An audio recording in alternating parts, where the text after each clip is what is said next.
Random House Audio presents Now is the Time to Open Your Heart by Alice Walker. Read for you by Alfre, Woodard.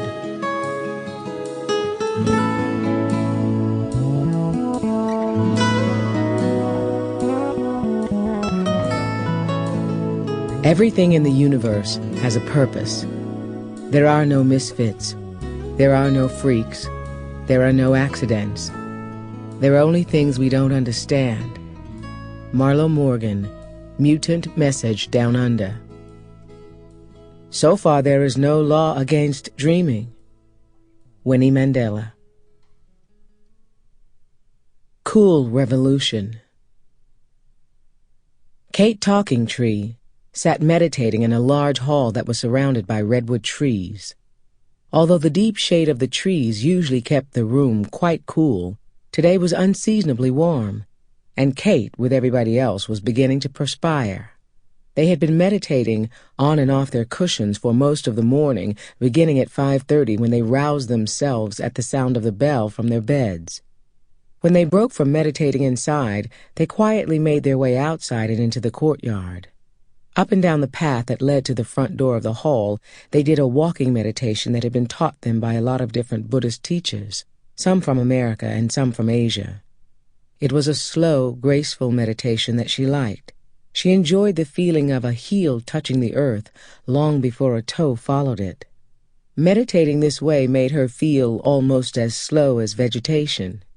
It went well with her new name, a name she had taken earlier in the spring. Ever since she was small, she'd felt a wary futility about talking. At the same time, she realized it was something that, in order for the world to understand itself at all, had to be done.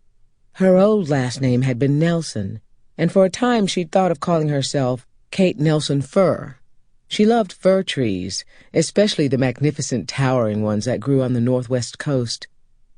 When it was time for the Dharma talk to begin, Kate made her way to a spot close enough to see and hear the teacher very easily. He was a middle-aged man of Southern European descent, with an écru complexion and a shining bald head. His brown eyes twinkled as he talked. Every once in a while he reached up and stroked the silver earring in his left ear. Because of the earring, and because he seemed spotless in his flowing robes, she mentally dubbed him Mr. Clean. She had been coming to his talks every day for more than a week, and had enjoyed them very much. Today he was talking about the misguided notion that a hot revolution, with guns and violence, such as the ones attempted in Africa, Cuba, and the Caribbean, could ever succeed. He seemed unaware that these revolutions had been undermined not only by their own shortcomings, but also by military interference from the United States. The only revolution that could possibly succeed, he maintained, smiling, was the cool one introduced to the world by the Lord Buddha 2,500 years ago.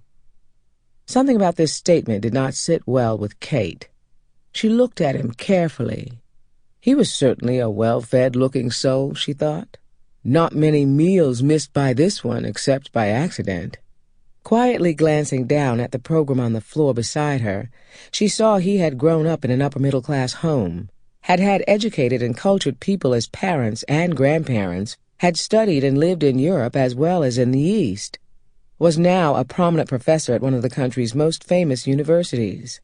Easy enough for him to dismiss the brown and black and yellow and poor white people all over the globe who worried constantly where their next meal was coming from, she thought. How they would feed, clothe, and educate their children, who, if they did sit down to meditate, would probably be driven up again by the lash, or by military death squads, or by hunger, or by— the list was long.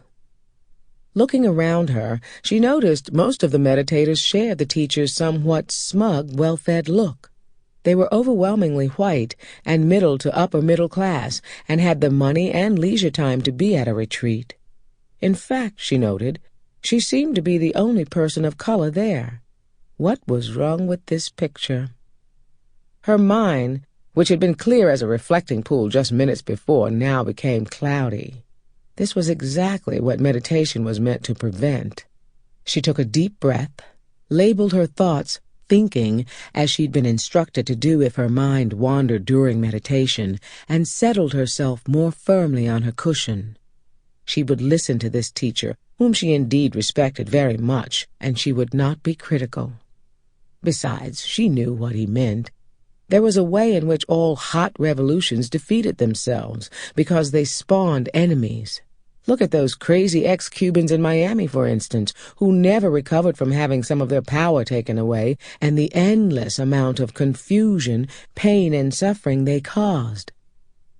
After the talk, she began to think in earnest. She felt she had reached an impasse on the Buddhist road. That evening and the next day and the next, she found herself unable to meditate. She kept looking out the window instead, just as she had looked out the window of the Church of God in Christ as a child, when she had been unable to believe human beings, simply by being born, had sinned. The redwood trees looked so restful, their long branches hanging down to the earth. Each tree created a little house, a shelter around itself, just right for a human or two to sit. She hadn't realized this before, how thoughtful this was.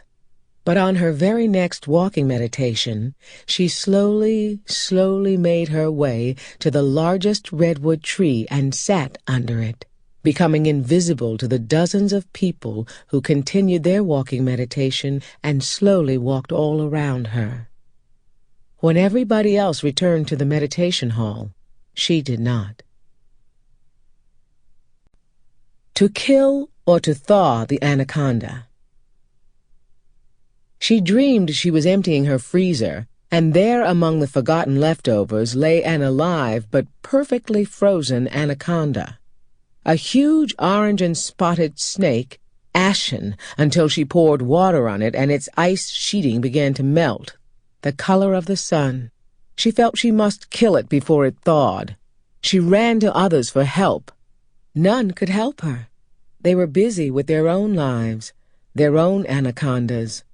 She cried out to one person after another, "Necesito ayuda, puedo." I need help. Can I help? She thought she was saying, "Can you help?" but she wasn't. Only on waking, all outside help refused her, did she realize dealing with the anaconda was an inside job. Whether to kill it or let it thaw and live was entirely up to her. And wasn't she always saying what Grandmother Yage had taught her? We are all on the back of a giant anaconda. It is slithering and sliding, darting and diving like anacondas do. That is the reality of the world. She woke up remembering a story from her days in the Black Freedom Movement, when she and her companions sought to encourage voting in a population that had been terrorized all their lives for trying to do so.